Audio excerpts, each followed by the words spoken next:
dear students. I hope you all are fine in your home and taking care of your health. Stay home, stay safe. Today our topic, the fisherman and the genie. Part second में हम यहाँ से start करेंगे page number 70. He loudly said, I have been hungry inside the jar. उसने चिल्लाते हुए कहा कि वो जो जार में से वो जो बड़ा देव निकला था, तो उसने कहा कि उसने बहुत ऊंची आवाज़ में कहा कि मैं क्या बहुत भूखा हुआ हूँ इस जार में, इस जार के अंदर मुझे बहुत भूख लगी है. I want food immediately. मुझे जल्दी जल्दी क्या फूड चाहिए, मुझे जल्दी जल्दी कुछ खाने के लिए चाहिए, गज़ा चाहिए. आई शैल ईट यू अप, वरना मैं आपको खा जाऊँगा. On hearing this, the fisherman was terribly afraid. He has said to the genie, I didn't do any harm to you. Then why do you want to kill me? तो उसने जब उसने क्या इसको कहा, वो जो फिशरमैन है उसने जैसे ही ये देव की ये बातें सुनी तो वो खौफज़दा हो गया, डर गया.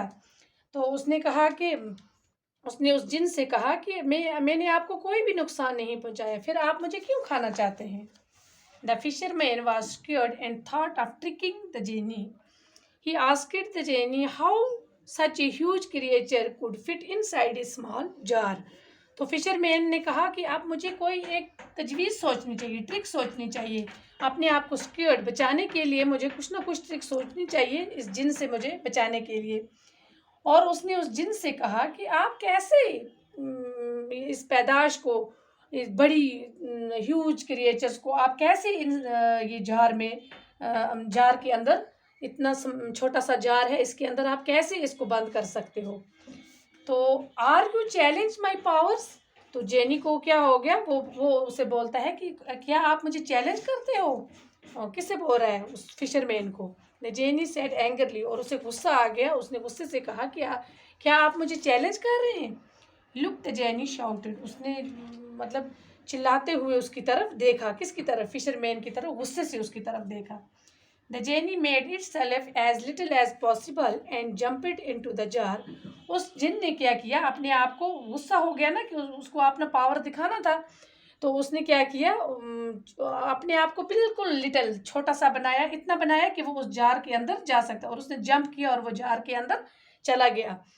The fisherman was quick enough to close the jar and threw into the C.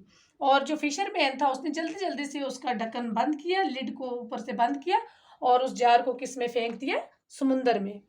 He had defeated the genie with his wit and persons presence. With his wit and presence of mind, he was relieved. तो उसने क्या किया, उसने अपनी अक्ल से, विट means अक्ल, उसने अपनी अक्ल से, अपनी अक्ल की मौजूदगी से उसने वहाँ पर उसको क्या किया, अक्ल दौड़ाकर उसने उस जिन से जीत हासिल की, उसे गुस्सा दिलाया, वो जार के अंदर चला गया, तो इससे वो कामयाब हो गया. He again threw the net into the sea and finally catch a big fish. अब उसने दोबारा उस जाल को उसमें फेंका. लास्ट पर उसने कहा कि अब लास्ट बार मैं फिर से इसको देखता हूँ फेंक कर. He went home happily the sea and finally catch a big fish. जब उसने लास्ट बार उसने सोचा कि अब मैं लास्ट बार ये फेंकता हूँ ये नेट, जब उसने फेंका तो उसे क्या, वहाँ नेट में क्या, एक बहुत बड़ी फिश जिसकी उसे ख्वाहिश थी. He went home happily and thanked God for saving his life.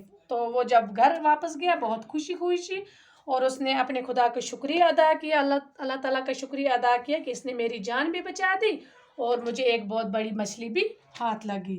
तो डियर स्टूडेंट्स, ये थी हमारी the fisherman and the jenny. ये हमारी स्टोरी थी, बहुत ही इंटरेस्टेड स्टोरी थी. तो इसमें हमें ये पता चलता है कि इंसान को अपनी अक्ल से काम लेना चाहिए. कोई भी मुसीबत आ जाए तो उस टाइम इंसान को अपने आप को सिक्योर करने के लिए बहुत ट्रिक से काम करना चाहिए, बहुत अक्ल से काम लेना चाहिए. तो इस फिशरमैन ने भी ऐसा ही किया अपनी जान बचाने के लिए. तो अब ये बिल्कुल सेफ इसने, और अपनी वो उस मतलब काम में भी कामयाब हो गया, और अपनी जान और अपनी ज़िंदगी को भी सेफ कर लिया. तो बस आज के लिए इतने काफ़ी है. खुदा हाफिज़.